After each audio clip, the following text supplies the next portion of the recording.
10 tahun yang lalu sebuah peristiwa yang belum pernah terjadi sebelumnya terwujud di langit Tokyo. Sebuah struktur seperti milik alien yang disebut istana terbalik muncul begitu saja entah dari mana tak lama setelah kemunculannya. Beberapa dungeon mulai muncul di berbagai penjuru Jepang.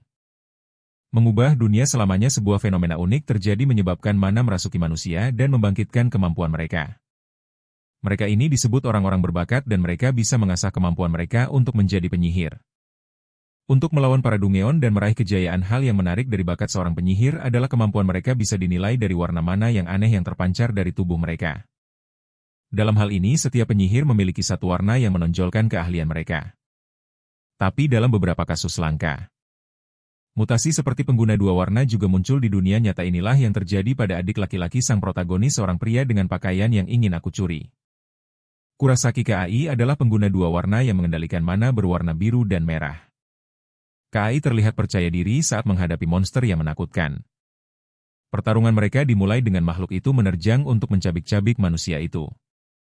Tapi itu bukan masalah bagi Kai yang berbakat, yang dengan mudah mengaktifkan kekuatannya untuk mengeluarkan serangan tombak iblis. Tombak yang dialiri energinya ini dengan santai menembus kulit monster itu dan pada akhirnya menghancurkannya dalam satu serangan.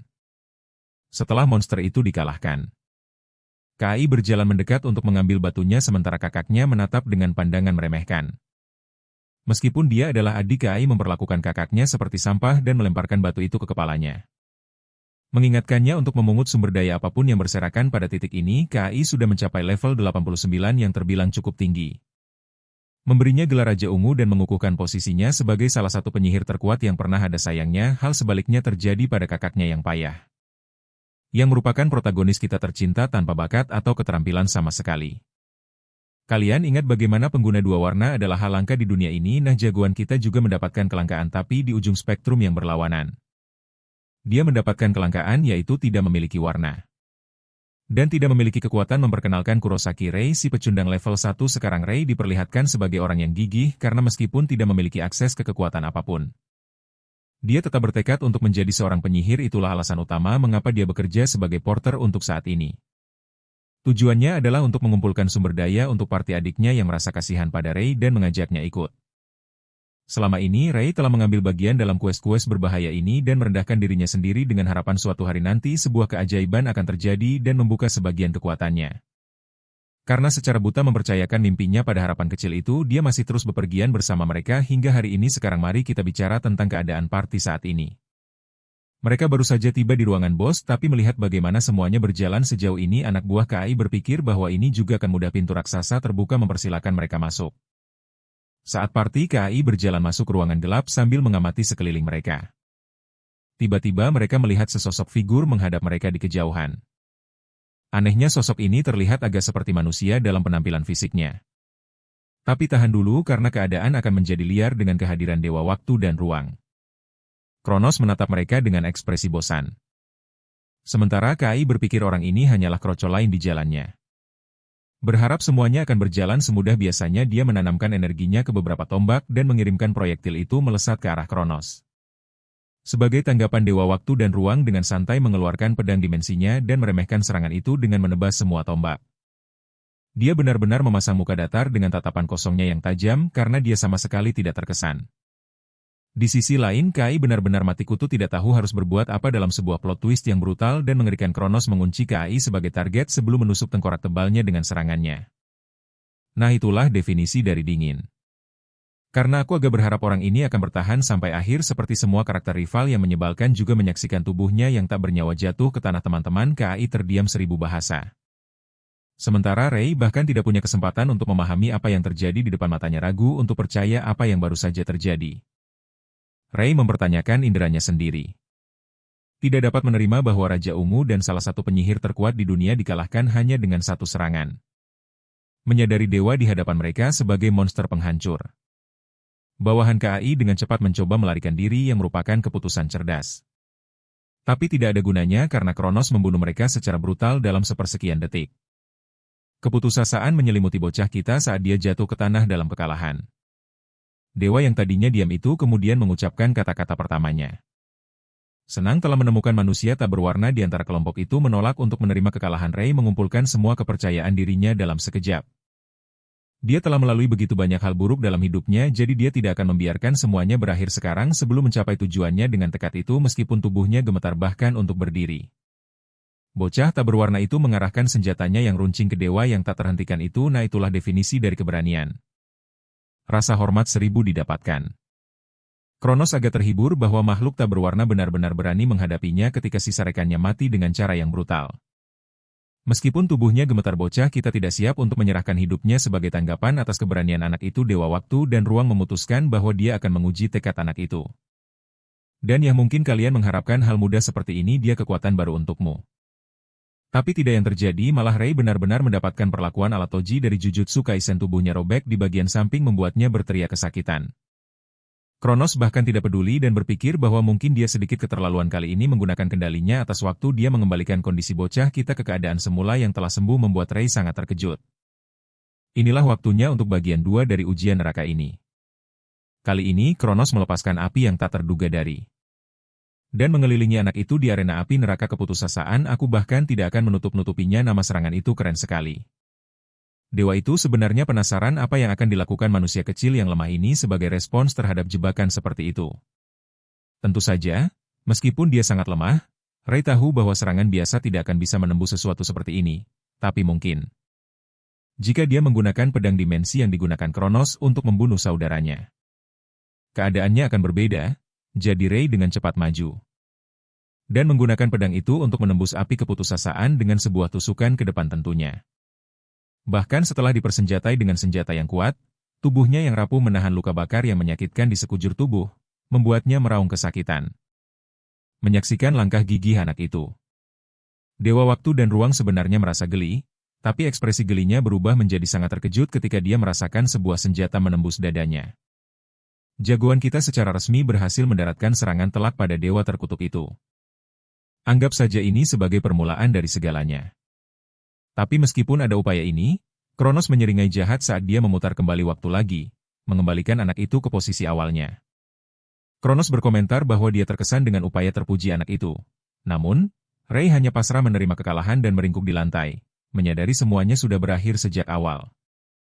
Pikiran tentang kematian dan keputusasaan mulai merayap di dalam benaknya, mengisinya dengan kehampaan hitam, dan di luar dugaan terliarnya.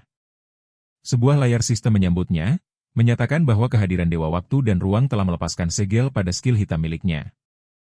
Hal ini sebenarnya mengejutkan bagi Kronos sendiri. Yang tidak mengerti apa yang sedang terjadi, jagoan kita kemudian secara resmi menerima bakat pertamanya, skill Drain, mencuri kemampuan Kronos untuk memutar kembali waktu. Rei tercengang dengan apa yang dilihatnya di layar sistem, sementara Kronos, seorang dewa sungguhan, mulai berkeringat dingin. Seketika, anak itu melepaskan penggunaan pertama dari kemampuan memutar waktunya. Tapi kali ini dia tidak kembali beberapa saat ke masa lalu. Faktanya, tindakannya yang berani barusan sangatlah gila sampai-sampai membuat Kronos panik. Sistemnya bekerja melampaui batas dan menawarkan regresi penuh. Memutar roda waktu kembali bertahun-tahun. Saat membuka matanya lagi, jagoan kita menyadari bahwa meskipun dia menggunakan skill memutar waktu, dia sendiri bahkan tidak tahu apa yang sebenarnya terjadi. Menatap pantulan di cermin, dia menyadari bahwa dia sedang melihat versi dirinya yang lebih muda. Sekarang aku tidak tahu bagaimana dengan kalian, tapi mencuri skill dari dewa sungguhan memberiku pertanda bahwa cerita ini akan sangat keren. Mari kita juga memutar waktu sejenak untuk diri kita sendiri. Saat Rei menggunakan kemampuannya, seorang prajurit misterius mengungkapkan kepadanya bahwa dia tidak cukup kuat untuk mengalahkan Dewa Waktu dan Ruang dengan kekuatannya sendiri. Itulah alasan utama dia mempercayakan kemampuan ini kepada Rei. Percaya bahwa kemampuan itu pada akhirnya akan mampu mengalahkan Kronos, kembali ke masa sekarang, atau lebih tepatnya, masa lalu. Jagoan kita sedang merenung apakah ini semacam mimpi atau bukan, tapi saat dia melihat keluar jendela, dia melihat kastil terbalik itu tetap berwarna putih meskipun kemarin kastil itu berwarna hitam. Dan terakhir kali terlihat berwarna putih bersih 7 tahun yang lalu. Kastil itu ternoda dan akhirnya menjadi hitam sepenuhnya. Barulah saat itu pintunya terbuka dan saat menjelajahi kastil mereka bertemu dengan Dewa Waktu dan Ruang. Semuanya mulai menjadi jelas saat Rei mengingat penggunaan kemampuan memutar balik waktunya. Berkat skill Drain. Memeriksa ponselnya hanya untuk memastikan, dia menyadari bahwa dia benar-benar berhasil kembali ke 7 tahun di masa lalu. Saat membuka jendela skillnya, Dia mengetahui dari sistem bahwa dia memiliki akses ke skill drain tetapi kemampuan memutar balik waktunya telah hilang. Tapi pahlawan kita tidak peduli sama sekali tentang itu karena akhirnya, dia telah mendapatkan bakat untuk dirinya sendiri. Keputusasanya karena tidak bisa membentuk skill selama 1 dekade penuh akhirnya terbayarkan berkat kemampuan baru ini. Dia bisa membuka pintu baru dan melakukan hal-hal yang hanya bisa dia impikan. Saat memeriksa ponselnya, Ray tiba-tiba sadar bahwa hari ini seharusnya adalah hari ujian penyihir. Adegan beralih ke distrik Chiyoda, yang secara resmi disebut Markas Besar Asosiasi Penyihir. Ini adalah satu-satunya badan pengatur yang bertanggung jawab untuk mengendalikan dan memantau kegiatan makhluk yang dikenal sebagai penyihir, dan membantu mereka melakukan penaklukan Dungeon.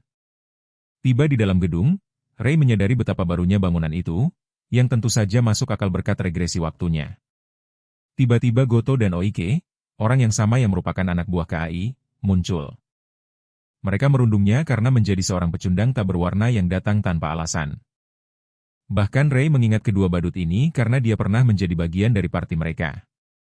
Goto dan Oiki sangat mengganggu ruang pribadi pahlawan kita, dan mengejek kemungkinan bahwa teman tak berwarna mereka ini akan mengikuti ujian. Mereka pikir tidak ada gunanya mengikuti ujian seperti itu. Ketika kau tidak punya bakat, dan meskipun dia benci mengakuinya, Ray tahu bahwa mereka benar, ini bukan pertama kalinya dia mengalaminya. Faktanya, pahlawan kita sebenarnya mengulang ujian penyihir lebih sering dari siapapun hanya untuk mendapatkan nilai lulus. Tetapi pada akhirnya yang dia dapatkan hanyalah kegagalan demi kegagalan. Menepis tangan mereka, Ray meninggalkan percakapan itu. Membuat kedua badut itu terkejut karena tiba-tiba dia menunjukkan keberanian. Sekarang mari kita alihkan perhatian kita ke pengawas ujian penyihir. Dia sebenarnya adalah seorang penyihir peringkat B bernama Hinata dan, katakan saja dia tidak terlalu senang melihat pahlawan kita muncul di hadapannya lagi. Hinata mengingatkan pria itu bahwa dia akan terbunuh jika terus begini, tetapi Ray bersedia untuk mencobanya sekali lagi. Tak lama kemudian, dia dibawa ke lokasi ujian. Hinata tidak mau repot-repot menjelaskan semua detailnya kepada pria ini karena dia sudah mengetahuinya. Ray mempersiapkan dirinya. Tujuannya sebenarnya adalah mengumpulkan 3 batu sihir dari para goblin di dalam Dungeon. Itulah satu-satunya syarat penyelesaiannya. Dan bagi siapapun yang punya skill sederhana, ini biasanya tugas termudah. Tapi hari ini terkenal istimewa karena sebuah insiden mengerikan terjadi saat ujian. Seekor monster mengerikan yang levelnya jauh di atas Dungeon ini muncul entah dari mana. Recap adalah monster level 37 dan si bro ini sedang farming aura meskipun dia hanyalah goblin cebol. Dia mendekati mereka dengan mengancam. Sementara sang pengawas tercengang melihat makhluk seperti ini muncul. Dia maju untuk menjadi umpan, sambil menyuruh bocah kita lari menyelamatkan diri. Namun bahkan Ray mengerti kalau dia tidak bisa mengalahkan Recap itu. Karena perbedaan level mereka terlalu jauh. Sekarang di alur cerita aslinya, Hinata tidak mampu mengalahkan orang ini dan akhirnya terluka parah. Dia melakukan yang terbaik untuk menunda malapetaka mereka dan melindungi Ray sampai akhir. Tapi tetap saja gadis itu dihajar habis-habisan dan menerima luka yang membuatnya pensiun. Semua itu berkat ketidakbergunaan Ray, ketidakmampuannya dan kelemahannya. Apakah aku baru saja menyebutnya dengan 3 hal yang sama? Ya. Memang. Pokoknya Recap secara langsung bertanggung jawab mengakhiri karirnya. Jadi kali ini keponakan Gojo di sini tidak mau membiarkan itu terjadi. Si bro bertekad untuk tidak mundur, menghadapi ancaman yang menerjang ke arahnya dengan gerakan cepat. Ray melemparkan pedangnya ke arah makhluk itu. Mengingat bagaimana Recap dikenal punya skill yang meningkatkan statistik fisiknya. Sangat kuat sampai-sampai serangan biasa tidak ada gunanya. Namun bocah kita adalah pengecualian. Karena saat senjata tidak mempan, dia bertarung dengan tangan kosong untuk semua kalangan. Pukulan Ray hanya membuat si goblin semakin marah. Seolah-olah makhluk itu tersinggung dengan kelancangannya untuk mencoba. Recap mencoba menghabisinya dengan serangan berikutnya. Ketika tiba-tiba sesuatu terjadi. Layar sistem menunjukkan bahwa Ray telah berhasil mencuri skill peningkatan tubuh dari monster itu. Meningkatkan statistik fisiknya sendiri secara signifikan. Dengan ini Ray dengan mudah melancarkan tebasan vertikal yang bersih, memotong goblin itu seperti buah dengan pedangnya. Hinata benar-benar terkejut bahwa cowok lemah ini mengalahkan Recap dalam satu serangan. Sambil merenungkan pikirannya tentang pencurian skill, Ray berpikir bahwa dia mendapat durian runtuh dengan kekuatan barunya. Sementara Hinata, dia punya segudang pertanyaan. Dan ya, bocah kita sedang dalam kesulitan karena dia tidak tahu harus berkata apa. Jelas dia tidak bisa asal ceplos bilang kalau dia punya skill hitam. Alasan terbaik si bro dalam situasi ini adalah bahwa itu hanyalah kebetulan belaka. Dia berkeringat dingin dan Hinata tidak akan termakan omong kosongnya. Selain itu dia ingin membatalkan ujian. Karena monster tak terduga itu, insiden ini juga akan dicatat dan dilaporkan ke markas besar mereka. Sementara itu Ray teringat bahwa bahkan irregular seharusnya tidak muncul dalam waktu dekat, tapi dia masih membutuhkan 2 batu mana lagi untuk menyelesaikan ujian. Tapi tentu saja pengawas ujian tidak akan membiarkannya begitu saja karena bahaya yang ada. Tiba-tiba 2 goblin lagi muncul dari bayang-bayang, dengan cepat mengincar untuk menyerang mereka. Tapi jangan khawatir. Ray dengan mudah mengalahkan mereka dengan menebasnya dalam satu serangan dan bahkan membuat Hinata terkesan dengan ketiga batu mana yang telah terkumpul. Dia memenuhi kualifikasi untuk tujuannya sementara sang pengawas ujian tidak bisa berkata-kata. Adegan beralih ke pintu masuk markas besar Asosiasi Penyihir. Di sini Hinata menyerahkan lisensi penyihir resminya. Melihat kartu dengan kredensialnya di atasnya, akhirnya Ray merasakan kelegaan yang luar biasa. Itu masuk akal karena selama bertahun-tahun dia berjuang keras hanya untuk lulus ujian. Selama ini dia bertahan untuk menjadi seorang penyihir. Seorang porter yang tidak pernah dihargai dan selalu diinjak-injak. Tapi dengan kartu ini dia resmi menjadi seorang penyihir sekarang. Terlebih lagi, dia memberikan rinciannya. Mengenai nilai tukar batu mana yang dikumpulkan, batu-batu ini dikenal sebagai item berharga yang dijatuhkan monster setelah dikalahkan. Batu-batu itu digunakan sebagai sumber energi dan bahkan bisa ditukar dengan uang. Berkat dia mengalahkan monster peringkat A, Ray sangat senang melihat neraca keuangannya. Bro benar-benar mendapatkan 3 juta karena mengalahkan monster itu yang membuatnya sangat terkejut. Cowok itu menyadari betapa mudahnya bagi penyihir untuk hidup enak, bahkan pengawas ujian pun ikut bersorak atas pencapaiannya. Dari sinilah kau tahu kalau dia adalah teman sejati. Dia memutuskan untuk meminta permintaan terakhir pada Hinata yang akan terungkap di adegan berikutnya. Berdiri di depan gerbang yang tampak unik. Ray mengambil waktu sejenak untuk mengagumi nama dan peringkatnya. Sebelumnya dia tidak bisa memasuki Dungyeon sendirian, tapi dengan perkembangan ini. Dia pikir akhirnya dia punya kesempatan untuk mengubah jalan masa depan. Tak disangka seseorang menggunakan kemampuan tangan mana mereka yang menciptakan tangan astral raksasa dan menjebak cowok kita di tempat. Ternyata mereka adalah anak buah KAI dari sebelumnya. Dan para preman itu mengejeknya karena mencoba memasuki Dungyeon sendirian. Dan melanggar aturan, Ray mengejutkan mereka dengan mengaku bahwa dia telah lulus ujian penyihir. Itulah mengapa dia memenuhi syarat untuk melakukannya sekarang. Tapi fakta ini sangat tidak masuk akal di telinga mereka sehingga mereka pikir dia berbohong. Sambil mencengkeram kepalanya, si badut itu menantang cowok kita untuk memamerkan bakatnya. Mari kita bahas kemampuan tangan mana sejenak. Itu sebenarnya adalah kompresi mana yang dimanipulasi menjadi bentuk atau wujud fisik. Inilah alasan mengapa Ray kesulitan untuk melepaskan diri dari cengkeramannya bahkan dengan skill peningkatannya. Tapi itu hanya berlaku untuk tangannya. Karena kakinya tidak terikat pria itu langsung melesat dengan kecepatan super. Dan menghantam hidung pria itu dengan kepalanya menyebabkan mimisan seketika. Dan dengan ini Ray berhasil mencuri kemampuan itu dan membebaskan dirinya. Sambil meniru lawannya Ray mengeluarkan versi tangan mana miliknya menahan si badut dengan cara yang sama mereka tidak percaya dia bisa membangkitkan bakatnya sendiri. Tapi saat Ray sibuk menangani salah satunya pria yang lain datang menyerang dengan serangan bola api payahnya. Untuk melawan serangan ini Ray mengaktifkan skill peningkatan tubuh ekstrim miliknya memancarkan aura emas yang bersinar. Saat dia menepis bola api itu, lawannya tidak bisa memproses apa yang terjadi ketika tiba-tiba jagoan kita melancarkan pukulan ala Dragon Ball Z dan melontarkan pria itu ke dinding. Mereka tidak percaya bahwa pria ini punya lebih dari satu skill. Sampai-sampai mereka mencurigainya sebagai pengguna 2 warna. Tapi Ray dengan santai menyangkalnya dan memunculkan bola api di tangannya. Berkat kontaknya dengan sang lawan dia berhasil mencuri skill tersebut. Melepaskan bola merah yang berputar-putar itu. Ray mengoreksi mereka dengan menyatakan bahwa dia punya satu warna lagi selain itu. Sudah bisa ditebak kalau lawan-lawannya ketakutan setengah mati saat mengetahui skill-skill barunya. Parahnya lagi belum pernah ada yang mendengar tentang pengguna 3 warna sebelumnya. Ray tidak menghiraukan ocehan mereka. Dan menjawab dengan melemparkan bola api ke sebelah pria itu. Bukan hanya itu, dia juga melepaskan orang yang satunya dari belenggunya. Sambil bertanya apakah mereka masih mau cari gara-gara. Kedua orang bodoh itu saling berpandangan dan menyadari ini satu-satunya kesempatan mereka. Mereka lari tunggang langgang seperti para pengecut payah. Masalah sebenarnya adalah kakak Ray karena jika Raja Ungu sampai tahu apa yang terjadi semuanya akan menjadi jauh lebih buruk. Dia selalu menjadi anjing penjilat yang melayani setiap perintah KAI. Jika kabar tersebar bahwa Ray telah membangkitkan kekuatan barunya, KAI pasti akan datang memburunya dan karena dia sudah level 50 sekarang dia masih salah satu mage terkuat selain kakaknya.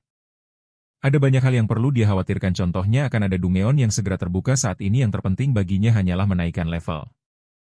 Sampai pada titik di mana dia bisa benar-benar mempertahankan dirinya. Itulah sebabnya Ray melakukan solo Dungeon untuk meningkatkan levelnya. Ini satu-satunya cara dia akan mendapatkan skill yang lebih baik dan menambah cadangan mananya. Saat berjalan merenung, pria itu terkejut ketika monster tiba-tiba muncul dalam kobaran api. Makhluk yang tampak seperti orang-orangan sawah ini sebenarnya adalah seorang Flame Wizard level 38, satu level lebih tinggi dari Red Cap yang dia lawan. Karena dia hanya punya cukup mana untuk membuat satu bola api saat ini, itulah yang dia lakukan di tangan kirinya, namun Flame Wizard itu berbeda. Karena dia bisa dengan mudah menggunakan beberapa bola api sekaligus. Kekurangan dan celah dalam skill ini sebenarnya disebabkan oleh perbedaan level. Bola-bola api itu meluncur tepat ke arah jagoan kita yang mengeluarkan miliknya sendiri untuk melawannya. Tapi sayangnya serangannya hanya bisa menahan satu bola api lawannya. Tapi sisa bola api lainnya masih harus dihindari. Jadi itulah yang dia lakukan, sambil memantapkan pijakannya dan menilai bahwa pertarungan ini tidak bisa dimenangkan dengan adu kekuatan secara langsung. Tapi terlepas dari situasinya, satu hal yang pasti, tidak peduli seberapa tinggi level lawannya, selalu ada celah yang bisa dimanfaatkan. Jadi Ray memanfaatkan sepenuhnya celah itu dan mendekati sang penyihir yang tahu dia akan dihajar habis-habisan. Hanya dengan waktu 2 detik yang dimilikinya, Ray menghancurkan penyihir api itu dengan pukulan telak ala Mike Tyson. Begitu bersentuhan, dia langsung mencuri skill bola api dari lawannya yang juga merupakan satu-satunya metode serangan si penyihir. Monster itu mencoba menyerangnya lagi, mengarahkan senjatanya untuk merapal mantra. Tapi pertarungan ini sudah berakhir karena Ray telah mencuri skillnya. Membuatnya mengaktifkan skill itu di sekitar sang penyihir. Dan menghantam monster itu dalam badai api. Dan dengan itu, penyihir api itu pun terkalahkan. Tak lama setelah kekalahannya, jagoan kita naik level 4 kali berturut-turut setelah mengalahkan monster level tinggi. Masuk akal baginya bahwa monster yang lebih kuat menjamin lebih banyak poin pengalaman. Dan meskipun biasanya cukup merepotkan untuk menghadapi mereka, skill drain adalah cara pasti untuk mengalahkan mereka dengan mudah. Kita juga diperlihatkan levelnya saat ini. Ray melompat dari level 8 ke 12 hanya dengan satu pertarungan ini, dan begitulah dimulai, saat jagoan kita mengalahkan penyihir api lain dan Red Cap serta prajurit kadal. Setelah beberapa waktu, dia mendapatkan cukup level hingga naik sampai ke level 27. Tapi tentu saja semakin sulit untuk naik level dengan kecepatan eksponensial yang sama. Itu berarti untuk mencapai level 30, dia harus mencari monster yang lebih kuat lagi untuk dibunuh. Jadi itulah yang dia lakukan dengan berpetualang ke bagian terdalam Dungeon, ruang bos, berdiri di depannya. Ray berpikir bahwa hanya ini yang dia butuhkan untuk mencapai tujuannya ke level 30. Anak itu meraih pintu dan masuk ke dalam. Itu adalah arena kosong dan di kejauhan seorang prajurit berjalan ke arahnya dari bayang-bayang. Diselimuti aura hijau, monster ini disebut Skull Demon.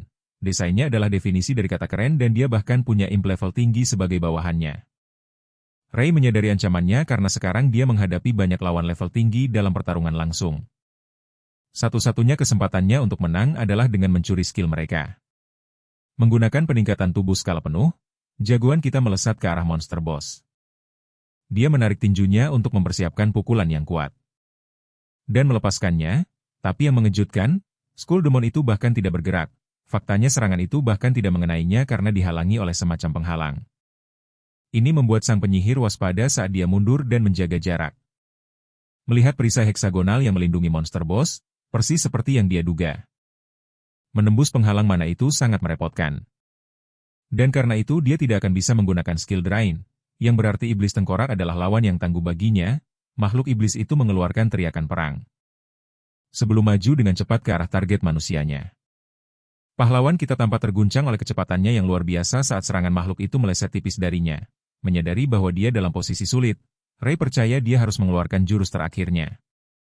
Untuk menembus penghalang mana yang kokoh itu, dia harus menggunakan pendekatan yang berbeda.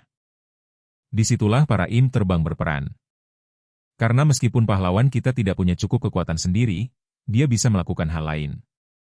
Jadi Ray bergegas menargetkan salah satu im terbang, memukulnya dengan ayunan kuat karena seperti yang kubilang, pukulannya tidak pandang bulu, bahkan jika kau kelelawar berukuran besar. Ini mengaktifkan kemampuan skill dry-nya, mencuri jarum es dari mereka. Selanjutnya pahlawan kita menindaklanjuti dengan serangan bola api, menghancurkan imp itu dengan kemampuannya. Dengan salah satunya berubah menjadi gosong, dia melihat yang lain dan mengaktifkan kemampuan terbarunya. Jarum es untuk menusuk imp kedua, menjatuhkannya seketika. Sekarang setelah gangguan dihilangkan dari medan perang, Ray memusatkan perhatiannya pada iblis tengkorak yang dengan santainya kembali memanggil imp menggunakan sihir pemanggilnya. Kau mungkin bertanya-tanya apakah dia baru saja membuang-buang waktu, tapi itu sama sekali tidak benar. Kemampuan ini sebenarnya menguntungkannya. Karena inilah yang sebenarnya dicari Ray saat dia memasuki kondisi peningkatannya lagi. Menebas imp lain, dia mencapai level 28, memberinya kesempatan untuk mengumpulkan poin pengalaman. Dengan kenaikan level yang tiba-tiba, sistem memberitahunya tentang kualifikasinya untuk mengaktifkan sintesis skill. Inilah rencana Ray sejak awal. Mari kita kembali ke iblis tengkorak yang mengaum. Yang melihat Ray menggunakan skill jarum es dan bola api untuk mengambil keuntungan, dengan penggunaan skill simultan dia mengaktifkan proses sintesis. Menggabungkan kedua skill menjadi campuran unik. Berbekal kemampuan baru ini, pahlawan kita melesat maju untuk menyerang monster itu. Dengan serangan udara seperti terakhir kali, iblis tengkorak mengaktifkan penghalang mananya untuk melindungi diri dari serangan tombak api yang menghancurkan. Serangan itu mengenai perisai, tapi kekuatannya melebihi yang bisa ditahan perisai itu, menyebabkannya retak dan akhirnya hancur berkeping-keping. Dan begitulah cara Ray menghancurkan penghalang mana dan mendapatkannya untuk dirinya sendiri. Tapi pertarungan belum berakhir saat dia mengaktifkan kembali kemampuan peningkatannya untuk menyerang iblis tengkorak. Setelah menggunakan kemampuan skill drain pada monster boss itu, dia telah menghilangkan pertahanannya.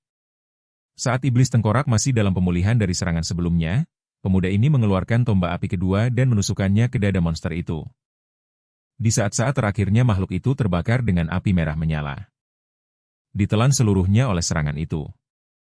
Setelah monster boss itu kalah, ia menjatuhkan batu mana hijau. Selain itu perkembangan pribadi Ray datang dalam bentuk kenaikan 4 level berturut-turut. Yang mana luar biasa karena sekarang dia level 33 di akhir satu pertempuran setelah akhirnya mengalahkan makhluk itu dan menembus perisainya yang kuat. Pahlawan kita mengambil waktu sejenak untuk bernapas. Mengenai proses sintesis skill yang dia gunakan sebelumnya, mari kita lihat sejenak bagaimana cara kerjanya. Seperti namanya, skill ini menggunakan skill individu dan menggabungkannya untuk membentuk skill baru yang lebih canggih. Ini adalah teknik kuat yang hanya bisa diakses sekitar level 30. Ray yakin dia akan bisa menguasai teknik itu segera. Itulah sebabnya dia menggantungkan seluruh rencananya pada sintesis skill. Untungnya hal itu berhasil baginya. Karena pertarungan bos itu terlihat sulit pada awalnya, tiba-tiba layar sistem memunculkan pesan baru untuk pahlawan kita, menjelaskan bahwa dia memenuhi persyaratan level. Untuk benar-benar meningkatkan kemampuan penyerapan skillnya. Sebelumnya dia hanya bisa memperoleh dan menyimpan 3 skill dalam persenjataannya sekaligus, tetapi karena dia sudah naik level, dia sekarang bisa menyimpan hingga 5 skill, yang merupakan hal yang sangat berguna baginya. Karena dia punya banyak pilihan untuk dimainkan, adegan beralih ke markas di mana pahlawan kita membawa batu mana dari iblis tengkorak untuk ditukarkan. Melihatnya, Hinata terkejut bahwa dia mampu mengalahkan monster boss tingkat tinggi seperti itu sendirian. Belum lagi pria yang sama ini sekarang level 33, semuanya dalam rentang waktu seperti 1 hari saja. Seperti terakhir kali, Ray sangat buruk dalam membuat alasan dan pada dasarnya mencoba menganggapnya sebagai keberuntungan semata. Tapi itu sama beruntungnya dengan menemukan uang $1 miliar di bawah tempat tidurmu. Bahkan Hinata pun berkata, "Bro, hentikan bualanmu. Mustahil untuk mengumpulkan poin pengalaman sebanyak itu dalam 1 hari." Dia juga memberinya kabar baik. Karena dia telah melewati level 30, dia memenuhi syarat untuk benar-benar dinilai sebagai penyihir peringkat B tanpa ada syarat yang mengikatnya. Ya, percakapan berjalan lancar. Jika bukan karena fakta bahwa suara yang familiar datang dari belakang, seluruh tubuh Ray membeku. Ketika dia mendengar celotehan sombong saudaranya memasuki telinganya, Kai menolak untuk percaya bahwa saudara pecundangnya ini adalah peringkat B yang sebenarnya. Percaya bahwa itu pasti semacam kebetulan atau kesalahan dari para penguji. Hanya berada di dekat Kai saja pahlawan kita sudah berkeringat dingin karena dia benar-benar ingin menghindari bertemu dengannya sampai nanti. Hinata juga terkejut melihatnya. Sementara Sang Raja Ungu membual tentang bagaimana saudaranya yang payah itu bahkan tidak bisa menggunakan satu skill pun meskipun nyawanya bergantung padanya. Itulah artinya menjadi orang tak berwarna. Lagi pula, fakta bahwa orang yang sama ini berakhir menjadi peringkat B sungguh konyol di mata KAI. Hinata, sebagai pendukung sejati pahlawan kita sejak hari pertama, benar-benar mendukung Rei dan membelanya, menyatakan bahwa dia mengalahkan Red Cap dan Iblis Tengkorak. Semuanya sendirian. Pengungkapan ini menyebabkan KAI segera mengalihkan perhatiannya ke Rei dengan tatapan skeptis dan serius sambil menyalurkan aura ungunya. Dia bertanya, jika adiknya benar-benar percaya diri sekarang, bajingan gila ini semakin menjadi-jadi dan melancarkan pukulan yang diperkuat dan benar-benar menyerang jagoan kita di tempat. Kekuatan pukulan itu saja sudah cukup untuk mengguncang ruangan. Saat debu mereda, kita melihat akibatnya, pukulan KAI tidak bisa mencapai Rei. Tapi pukulan itu berhasil menghancurkan sebagian dari penghalang mananya. Sebagai balasannya, Rei yang percaya diri menatap tajam saudaranya dan menegur tindakannya yang gegabah. Melihat keduanya siap bertarung di tempat seperti ini membuat sang pengawas tegang. Sang Raja Ungu menyadari bahwa saudaranya akhirnya telah membangkitkan kekuatannya. Yang sangat mengejutkannya, semua rumor itu ternyata benar. Rei pun setuju dan membenarkannya. Sambil menarik pukulannya, KAI berargumen bahwa meskipun dia telah memperoleh sebuah skill, itu tidak akan membuat perbedaan. Dan bahwa dia tidak seharusnya menjadi percaya diri hanya karena itu. Bagaimanapun juga, dia akan menjadi ujian terakhir bagi Rei. Pada dasarnya menyatakan dirinya sebagai musuh bagi saudaranya sendiri. Dari kelihatannya, Hinata benar-benar khawatir bahwa orang ini akan melancarkan serangan lain tepat di dalam markas besar juga. Tapi untungnya, segila apapun badut berambut ungu ini, dia tidak bertindak sejauh itu. Sebaliknya, KAI berargumen bahwa dia tidak akan kesulitan menghadapi saudaranya bahkan jika dia adalah penyihir peringkat B sejati sekalipun. Dia bahkan menuduh jagoan kita telah berbuat curang untuk mencapai posisinya saat ini. Percaya bahwa pasti ada semacam tipu muslihat yang terlibat. Tapi ini hanyalah provokasi agar Rei menerima tantangannya untuk bertarung dalam sebuah pertandingan. Jagoan kita tahu bahwa jika dia menolak saudaranya di sini, segalanya akan menjadi lebih kacau baginya di kemudian hari. Itulah sebabnya, meskipun level mereka berbeda, dia menatap mata saudaranya dengan tekad dan menerima tantangan KAI. Sesuatu yang sama sekali tidak diduga oleh saudaranya. Saking tidak terduganya sampai membuat Sang Raja Ungu frustrasi. Bagaimanapun, adegan beralih ke arena asosiasi penyihir. Markas besar, tempat yang lebih cocok untuk pertandingan mereka. Berdiri melawan lawannya yang kuat. Rei menenangkan pikirannya, percaya bahwa salah satu cara strategis untuk menghadapi seseorang yang lebih kuat darimu adalah dengan selalu waspada terhadap sumber daya yang kamu miliki. Sebagai contoh, perbedaan mana memainkan peran yang sangat besar. Itulah sebabnya dia tidak bisa mengambil risiko lengah dalam pertarungan ini sedetik pun. Masalahnya adalah dia baru level 30. Jadi, paling-paling dia hanya memiliki sumber daya mana untuk mengaktifkan 3 skill secara bersamaan. Tapi KAI, orang itu berada di level 50 dan kapasitas kombonya bisa mencapai hingga 5 skill, memberinya keunggulan alami dalam pertarungan mereka. Itu berarti pertarungan ini tidak bisa dilakukan secara langsung karena Rei benar-benar tidak bisa mengalahkan cadangan mana saudaranya tanpa menghabiskan mananya sendiri terlebih dahulu. Oleh karena itu, pendekatannya adalah mencoba menutup celah di antara mereka dengan sesuatu yang lain. Pertarungan dimulai seketika dengan jagoan kita menembakkan serangan pertamanya dalam bentuk jarum-jarum es. Sementara itu, KAI tidak terpengaruh dan menciptakan 4 bola api di sisinya. Kedua serangan diluncurkan satu sama lain dan saat jarum-jarum es berbenturan dengan bola api, hasilnya adalah sebuah ledakan. Sekarang, aku sebenarnya mengharapkan KAI yang menang dalam bentrokan ini. Tapi bahkan bagi KAI sendiri, mengejutkan bahwa Rei sudah mengambil inisiatif menyerang. Berkat skill peningkatan tubuhnya, dia dengan cepat mempersempit jarak di antara keduanya, mencoba untuk mengalahkan lawannya dalam pertarungan jarak dekat. Hal ini sangat mengejutkan KAI. Karena itu menegaskan kepadanya bahwa saudaranya sekarang juga seorang pengguna dua warna. Bagian yang menarik adalah sergapan Rei di sini merupakan pendekatan yang diperhitungkan. Dia tahu bahwa karena KAI telah menghabiskan mananya dalam 4 bola api, dia seharusnya hanya memiliki sisa penggunaan skill untuk sekitar 1 kali lagi. Jadi Rei tidak hanya menggunakan peningkatan tubuh, dia juga menambahnya dengan mengaktifkan tombak api itu, berarti 3 skill diaktifkan pada saat yang bersamaan yang pada dasarnya menjamin kemenangannya. Jika serangan itu mengenai lawannya. Sekarang KAI tercengang melihat saudaranya menguasai bukan hanya 2 tapi 3 skill sekaligus, namun bukannya putus asa, sebuah senyuman terukir di wajahnya. Seolah-olah itu tidak masalah sama sekali, KAI mengaktifkan bola api tepat saat lawannya berada di depan wajahnya, membuat Ray terpental karena dampaknya. Inilah bagian yang bahkan Ray pun tidak bisa pahami. Satu bola api di akhir itu mampu menandingi tombak apinya dan bahkan mengalahkannya yang seharusnya mustahil. KAI yang sombong akhirnya mengerti mengapa saudaranya begitu percaya diri dalam pertarungan ini. Itu karena dia adalah pengguna 3 warna yang mengira ini akan mudah baginya, tetapi perbedaannya sederhana. Level mereka terlalu jauh berbeda satu sama lain dan sekarang gilirannya untuk mengalahkan Ray, jadi dia melemparkan banyak bola api ke arahnya menghindari bola-bola api itu. Ray melesat pergi secepat yang dia bisa dan dari kejauhan. Membalas dengan penggunaan lain dari serangan tombak apinya harus kuakui meskipun ceritanya sederhana. Aku suka gaya seni yang digunakan untuk menunjukkan kemampuan yang berbeda. Ngomong-ngomong, sang Raja Ungu tidak terintimidasi sedikit pun. Dan hanya membalas serangan itu dengan skill bola apinya lagi. Satu bola api itu menghancurkan tombak api Ray. Dan memiliki cukup energi untuk sampai kepadanya. Untungnya Ray mengaktifkan perisai mananya untuk menahan serangan itu. Tapi inilah bagian yang mengejutkan. Bahkan perisai mananya tidak cukup untuk bertahan melawan penggunaan bola api sederhana dari KAI.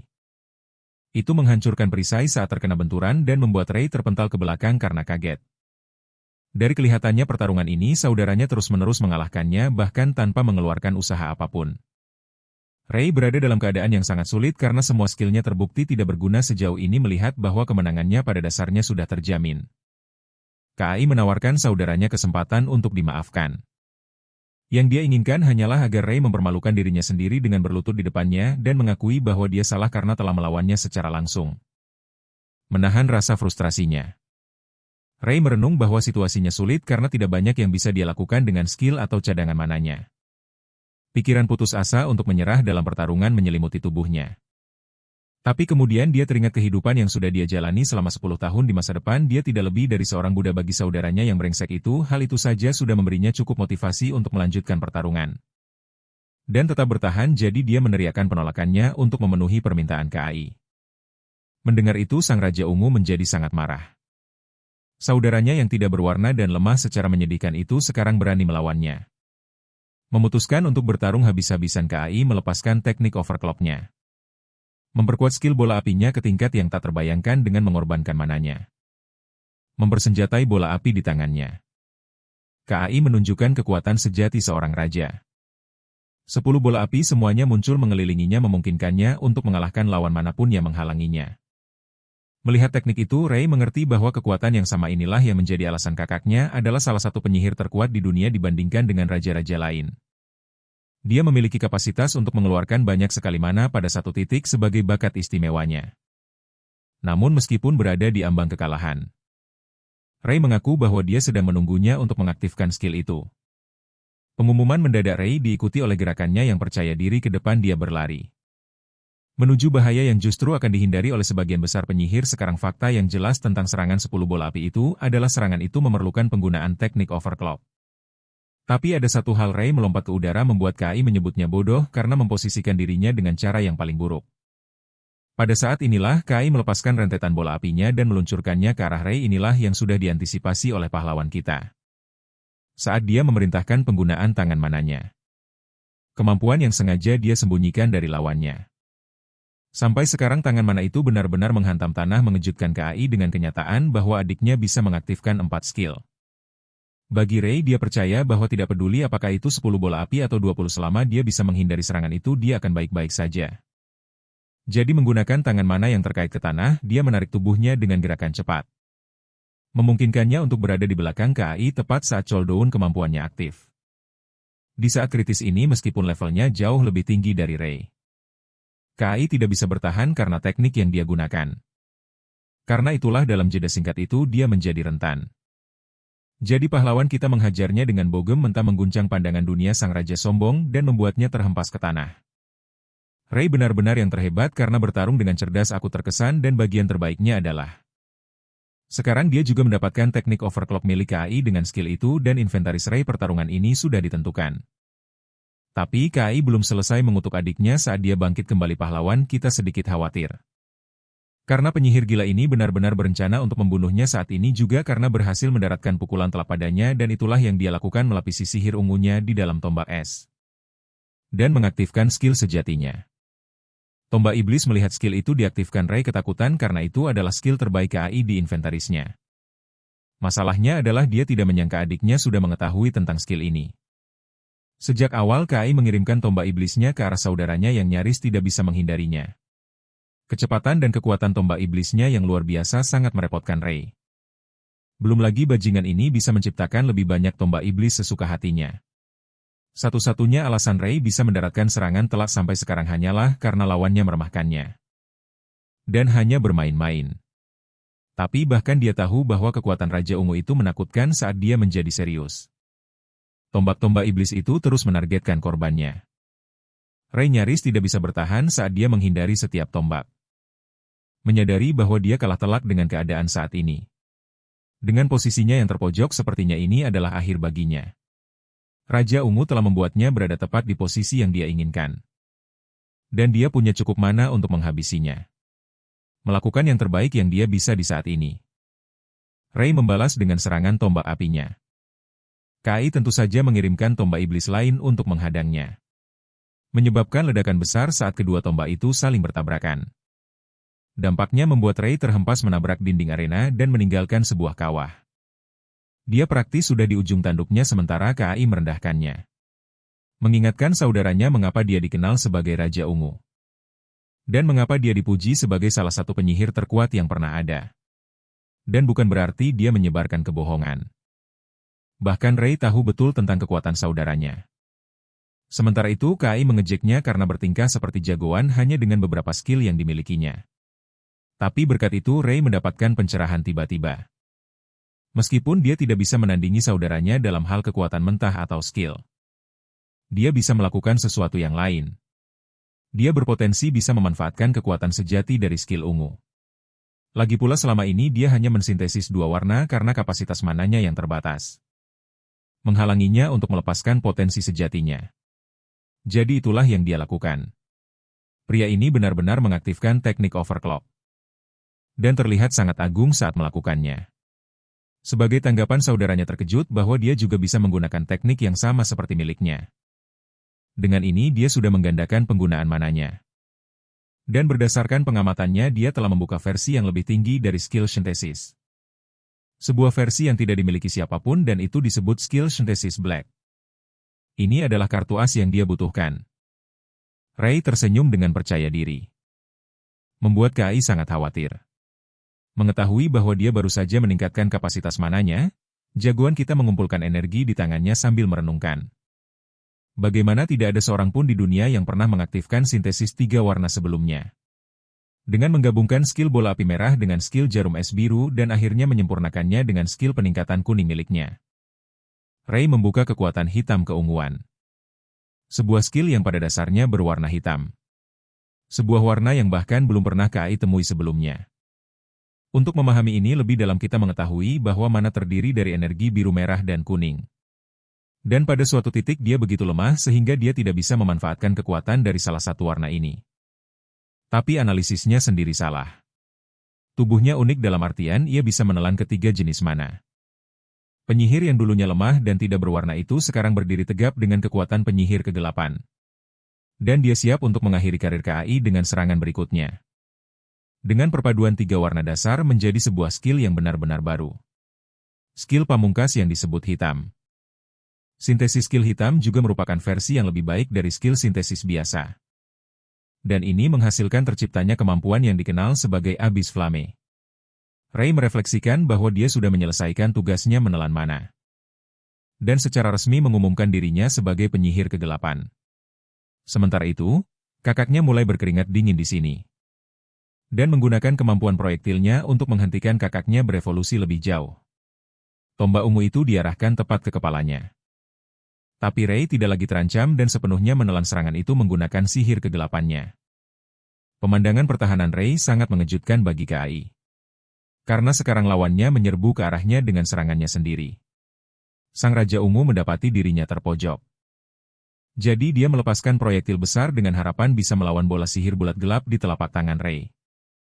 Sang penyihir kegelapan menarik diri dan akhirnya melepaskan amukan dari skill Abyss Flame. Sebuah serangan yang berbenturan dengan kemampuan tombak ungu raksasa milik KAI. Konflik itu hanya berlangsung sesaat. Hingga akhirnya kemampuan KAI kewalahan dan kepercayaan dirinya hancur saat serangan itu sepenuhnya mengenainya. Menghasilkan ledakan ungu yang memekakan telinga. Saat debu mereda, Ray adalah satu-satunya yang masih berdiri. Tubuhnya kelelahan karena tekanan pertempuran dan beban dari penggunaan kekuatan barunya. Tapi hasilnya tidak berbeda. Pertarungan berakhir dengan tubuh KAI yang tidak sadarkan diri menghantam lantai dan dia tertidur pulas. Ray tidak percaya dengan apa yang baru saja dia lakukan. Dia akhirnya berhasil mengalahkan kakaknya. Meskipun itu adalah versi dirinya yang lebih lemah dari masa lalu. Tiba-tiba layar sistem muncul dan memberitahu sang penyihir kegelapan tentang perolehan skill barunya. Sekarang Abyss Flame secara resmi menjadi bagian dari inventarisnya. Yang berarti Ray telah mencapai tingkat kekuatan yang baru. Dengan berakhirnya pertempuran, pengawas Hinata terlihat bergegas masuk. Memeriksa kondisi Ray. Cukup lucu bagiku bahwa dia tidak khawatir dengan orang yang berpotensi mati itu, tapi malah khawatir dengan jagoan kita. Sebaliknya Ray memberinya isyarat bahwa dia baik-baik saja. Sekarang Hinata memang mengamati pertarungan di antara mereka berdua dan dia sama bingungnya tentang skill itu. Tentu saja pada titik ini jagoan kita pun mulai mengerti bahwa dia tidak bisa terus menyembunyikan kemampuannya selamanya karena itu mustahil. Menunjukkan sedikit kekuatan gelapnya, dia memberitahu bahwa itu seharusnya semacam skill hitam.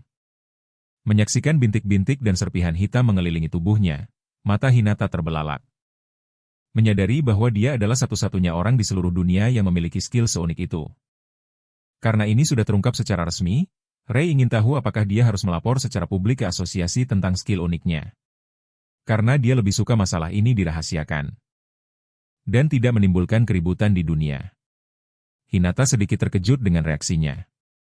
Bahkan sampai memberitahunya bahwa dia mungkin sedang menyia-nyiakan kesempatan sekali seumur hidup di sini. Jagoan kita tidak mengerti. Jadi sang pengawas memberitahunya dengan menjelaskan bahwa setiap perwakilan terkuat dari warna mereka sebenarnya diberikan gelar raja. Ini dibuktikan dengan KAI yang menjadi Raja Ungu karena dia yang terkuat di kategori itu. Hinata menyatakan bahwa karena dia satu-satunya penyihir hitam di seluruh dunia. Mereka bisa secara resmi menyatakannya sebagai Raja Hitam saat itu juga. Sekarang itu nama yang sangat gila tapi anggap saja aku tidak mengatakan itu. Sejenak dia merenungkan kemungkinannya. Itu masih tidak sejalan dengan minat pribadinya. Jadi pada dasarnya dia menolak sorotan untuk saat ini. Ada juga masalah levelnya yang sangat rendah dibandingkan dengan raja-raja lain yang bisa menjadi masalah. Ganti topik. Ray mengalihkan perhatiannya pada pemuda yang tertidur dan meminta Hinata untuk pergi dan memeriksa kondisi pria itu. Tapi sang pengawas bahkan tidak khawatir sedikit pun.